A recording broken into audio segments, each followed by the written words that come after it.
আসসালামু আলাইকুম। দেশ ও দেশের বাইরে যে যেখান থেকে আমাদের এই চ্যানেলটি দেখছেন সবাইকে জানাই ভিডি গড ফার্ম ইউটিউব চ্যানেলের পক্ষ থেকে শুভেচ্ছা অভিনন্দন।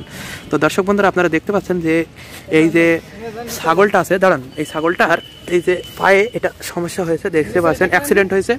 অ্যাক্সিডেন্ট হওয়ার কারণে এই ছাগলের কিছু সমস্যা দেখা দিয়েছে। তো এই ছাগলের যিনি অনার চিনার মালিকের সাথে আমরা কথা বলবো। কথা বলার পরে এই ছাগলের জন্য কি ট্রিটমেন্ট দিয়েছে সেই ট্রিটমেন্ট সম্পর্কে কথা বলবো। আসসালামু আলাইকুম ভাই। ভাই, এই ছাগলটার কি সমস্যা হয়েছে আপনার? এই ছাগলটার গাড়িতে অ্যাক্সিডেন্ট হয়েছে কতদিন আগে? এক সপ্তাহ হলো।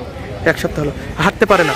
একটু পাটাকে মালিশ টালিশ মতো একটু টান টুন দিয়েছেন কোনো রকম? হ্যাঁ দিয়েছি, টানটুন তারপর ওষুধ খাইছি, ডাক্তার দেখাইছি, তারপর সুস্থ হয়নি। সুস্থ হয়নি, তাই তো? তার জন্য আজকে উপজেলা যে প্রাণী সম্পদ অধিদপ্তর আছে সেখানে তো দেখি শফি স্যারের নির্দেশে যে ট্রিটমেন্টটা করা হয়েছে, আমি সেই ট্রিটমেন্টের একটা ছবি আপনাদের কাছে দিচ্ছি। আপনারা হয়তো দেখতে পাচ্ছেন যে শফি স্যারের নির্দেশে একটি ট্রিটমেন্টটা আশা করি এই ট্রিটমেন্ট দিলে পারে গরুর ছাগলের যে রকমের সমস্যা আছে সেই সমস্যাটা দূরীকরণ হতে সক্ষম। তো নেন, আপনার যে স্যারের যে ট্রিটমেন্টটা আছে সেই ট্রিটমেন্টটা হয়তো বা দেওয়া হয়েছে, আপনি ট্রিটমেন্টটা দেওয়া হয়ে গেছে, তাহলে পরে আপনি এখন তো বাসায় নিয়ে যেতে পারবেন। তো কাজ সম্পূর্ণ শেষ। এটা কি শেষ হয়ে গেছে?